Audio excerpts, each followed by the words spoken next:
Desde 1996 a 2003 en Ecuador se registraron múltiples linchamientos por parte de la población ecuatoriana, provocada por la ausencia de autoridades e instituciones. Una población capaz de derrocar gobernantes también se sentía en capacidad de tomarse la justicia por mano propia. ¡Vamos hasta las últimas consecuencias, compañeros!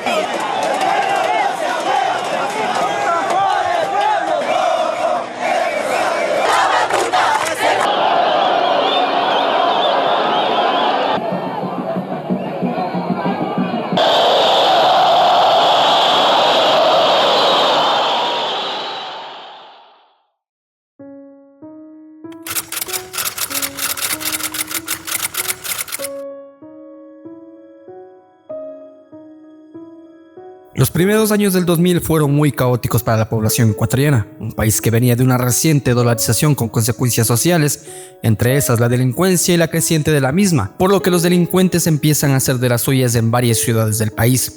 Una de ellas es Cayambe. Entre las calles de Cayambe y Tabacundo se empieza a escuchar el nombre de El Negro Quiñones, un hombre joven afroecuatoriano que decide delinquir por la zona. Sus primeros delitos son robos y amenazas. Entre la población también se escuchaba que fumaba pasta base o bazuco, entre otras sustancias, lo que lo llevó a subir la intensidad de sus delitos, de robo a mano armada a violaciones, torturas y asesinatos.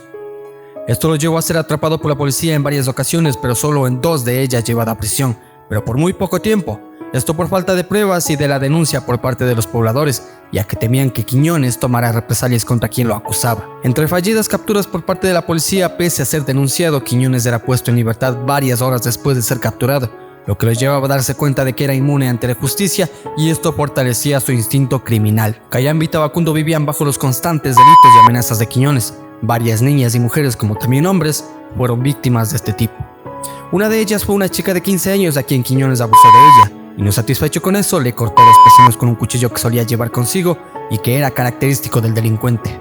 Varias mujeres fueron víctimas del sadismo de este delincuente, ya que no contento con abusar de ellas, también usaba objetos contundentes para introducir en sus partes íntimas o para torturarlas con las mismas. En ocasiones, como a la chica que mencioné anteriormente, también mutilaba partes de sus cuerpos como sus orejas, o en su defecto terminaba con la vida de las mujeres que ultrajaba. En el caso de los hombres, si no eran apuñalados y heridos de gravedad, los asesinaba despojándolos de sus bienes. También asaltaba casas y cometía crímenes en ellas. Quiñones se había apoderado de Cayambe y Tabacundo, aterrorizando a sus pobladores con sus sádicos crímenes. En especial la ciudad de Cayambe, que es donde transcurría con frecuencia, pero de donde era la mayoría de sus víctimas era en Tabacundo.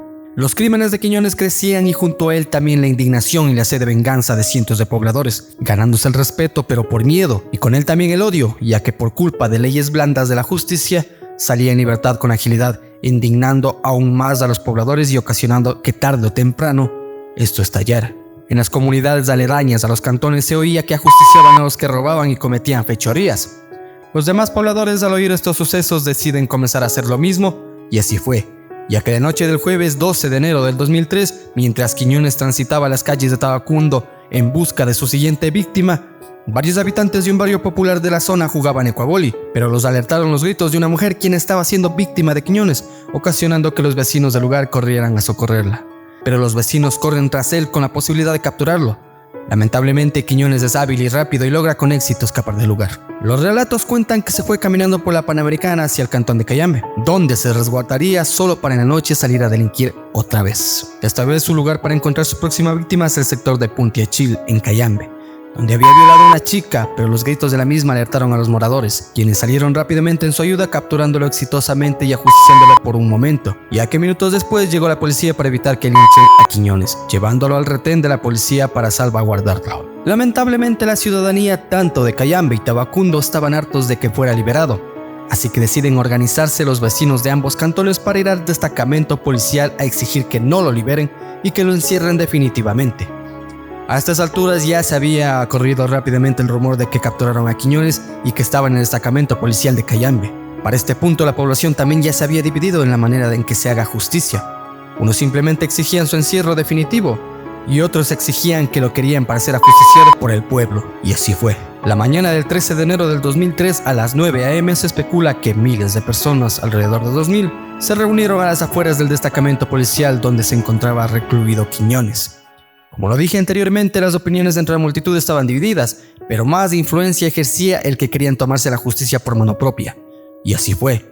Ganó más la voz de linchar a Quiñones. Pasaron las horas y la policía no dio ni siquiera una razón de lo que pedía la multitud iracunda. Así que, hartos de que no haya respuesta, entre la multitud se escuchó que debían entrar por Quiñones. Muchos, por no decir la mayoría, estaban de acuerdo. Así que comenzó el infierno de Quiñones. Los uniformados alertan al jefe del destacamento de Cayambe que la multitud enardecida está intentando entrar a la fuerza al destacamento para sacar a Quiñones. Por lo cual el jefe de la policía ordena que repriman a la multitud con gas lacrimógeno. Lamentablemente la fuerza popular es mayor y consiguen romper la seguridad del destacamento para ingresar al lugar donde estaba Quiñones. Varios policías resguardan a Quiñones, pero la muchedumbre se acerca más a su objetivo. Se dice que uno de los policías, al ver que ya era inevitable que pudieran resguardarlo, le sugiere consumir la sustancia que frecuentaba fumar para evitar el dolor de los golpes. También se dice que los propios policías le devolvieron el cuchillo que solía llevar con él para que se defendiera, lanzando amenazas a sus verdugos. Pero nada detuvo a los iracundos pobladores que estaban sedientos de justicia popular. Quiñones es capturado por la multitud, quienes lo sacan a golpes y patadas del destacamento y lo arrastran a la calle, donde una lluvia de golpes con manos, pies y objetos de diferente forma son recibidos por Quiñones. Una madre de una de las tantas víctimas de Quiñones le grita: «De esta no te salvas, negro matón. Hoy pagas porque pagas». Quiñones, entre tanto golpe, balbucea que cobrará venganza apenas salga de esta, pero era inútil. Los pobladores querían acabar con él. De repente, entre toda la gente, alguien saca un bidón de gasolina. La policía, al ver lo que querían hacer, van en ayuda de Quiñones, pero sin efecto, ya que la población los aleja y no los deja acercarse. La gasolina es rociada sobre el delincuente mientras sigue exclamando que tomará venganza. Nada detuvo la decisión de la muchedumbre: un fósforo. Bastó un fósforo para que Quiñones ardiera como si de arder en el infierno se tratase. Quiñones se revuelca y se desespera intentando apagarse, pero la muchedumbre lanza otro chorro de gasolina sobre él, ocasionando que arda intensamente. Todos en un círculo se quedan perplejos al ver cómo Quiñones, como si de estar poseído se tratase, aguanta la tortura de arder en llamas mientras sigue exclamando que cobrará venganza. Ni un grito, ni un quejido se escucha de Quiñones. El fuego se apaga lentamente y todos ven a Quiñones dar vueltas en el piso mientras otro chorro de gasolina es puesto en su piel, ardiendo un poco más. Todos gritan justicia mientras Quiñones se retuerce en el piso. Los policías, al ver que la multitud se apacigua, aprovechan para rescatar a Quiñones y subirlo en la camioneta. Los moradores los dejan porque piensan que lo llevarán a la cárcel. Pero al ver que no es así y que querían trasladarlo a un hospital para que sea atendido, la multitud se enciende otra vez y persiguen la patrulla en la que llevan a Quiñones. Los policías rápidamente ingresan a Quiñones de emergencias para que lo atiendan, pero los enfermeros se quedan impactados al ver que, por la gravedad de sus heridas y quemaduras, todavía seguía vivo. Y según relatos, él mismo se quitaba los pellejos quemados de su piel. Mientras esto sucedía, la muchedumbre enardecida había llegado al hospital donde estaba siendo atendido Quiñones. Los policías y varios trabajadores del hospital salen a detener a la gente, pero es imposible. Están iracundos y con hambre de acabar con Quiñones. Nadie los logra detener, así que toda la gente entra a la fuerza, rompiendo todo lo que pueda estar protegiendo al delincuente. Una vez más, Quiñones es capturado por la ira colectiva y todavía con fuerza sigue maldiciendo a sus verdugos. Lo llevan de nuevo a la calle, lo atan a un vehículo y lo arrastran hasta uno de los lugares donde solía frecuentar para hacer sus crímenes. Se dice que el antisocial fue arrastrado varios metros hasta llegar a ese lugar, donde una vez más le prenden fuego y lo llenan de golpes. Como si de un monigote se tratase, pedazos de carne se desprenden de su cuerpo. Los policías más reforzados llegan al lugar y alejan al gentío para poder rescatar a Quiñones. Según el testimonio de un policía que recogió al moribundo Quiñones, dice que ese momento, al ver al delincuente, se le revolvió el estómago, sintió náuseas y se contuvo las lágrimas. No de tristeza, sino de rabia y asco. Los policías recogen a Quiñones y lo ponen a salvo en una camioneta para llevarlo al hospital, pero no al mismo, por temor a que sea otra vez capturado por el colectivo iracundo. Así que esta vez lo llevan a un hospital de la capital. Mientras eso pasa, los policías que los resguardan son testigos de toda la tortura que recibió Quiñones por parte del pueblo. No podía ver, porque perdió un ojo de tanto golpe y el otro apenas si lo abría. Apenas tenía piel, ya que las llamas habían consumido toda su dermis. Con un poco más de aliento, Quiñones pedía agua para calmar el dolor que lo agobiaba, pero sin pronunciar ni un solo quejido. Al llegar al hospital lo bajan con rapidez para que pueda llegar a la camilla. Da un par de pasos y la gente queda inmutada al ver que como un hombre totalmente calcinado, cubierto solo de su carne corporal, aún camina, aún vive. Lamentablemente esa misma gente es testigo de su deceso, ya que aproximadamente a las 3:30 p.m. Quiñones no aguanta más y se desploma en el pasillo del hospital. Quiñones había expirado. Con razón, nadie podría haber aguantado semejante magnitud de tortura. Algunos dicen que su condición fría, sádica, malévola y demoníaca es la que le dio fuerzas para aguantar todo eso. la misma que le daba el valor para cometer semejantes crímenes a inocentes. Mientras tanto, en Cayambe todos se alegraban de que se haya hecho justicia. No bastó nada para que todos los medios de comunicación del país replicaran la noticia de lo que había acontecido en la ciudad.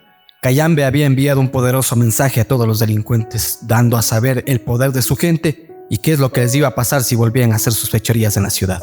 Un pueblo que se cansó de la ineptitud de las autoridades, se cansó de la inseguridad, se cansó de lo malo. Un pueblo que decidió empuñar en sus manos la justicia. Muchas otras ciudades, al ver lo acontecido en Cayambe, tomaron su ejemplo, ya que no solo esta ciudad era víctima de la falta de autoridades y de la delincuencia. Palabras más, palabras menos, lo que sucedió en Cayambe trajo consigo un buen tiempo de paz y tranquilidad. La delincuencia no desapareció, pero bajó drásticamente. Ya no era tan común oír robos, asaltos y sobre todo asesinatos y violaciones. Por otra parte, la fiscalía de ese tiempo lanzó un comunicado que decía que haría investigaciones para capturar a los responsables del deceso de Quiñones. Pero era absurdo, ya que tendría que enjuiciar a todo un pueblo, a miles de personas. Personas que no han tenido miedo a vivir en las faldas de un volcán no le iban a tener miedo a ningún delincuente. A nada, por decirlo así. Cayambe, entre sus tantos atractivos y bellezas naturales, también es conocido por el caso Quiñones. Esto fue por lo cual se ganó una fama nacional e internacional. Aunque el caso Quiñones fue un suceso trágico y controvertido, también fue un recordatorio del poder y la unidad de una comunidad frente a la falta de seguridad. Pero años después volvería a estar en el ojo de todo el mundo, pero eso es historia para otro video. Si le va bien a este, les contaré la siguiente historia que despertó otra vez al pueblo de Cayambe. No olvides darle like y suscribirte. Nos vemos en la próxima.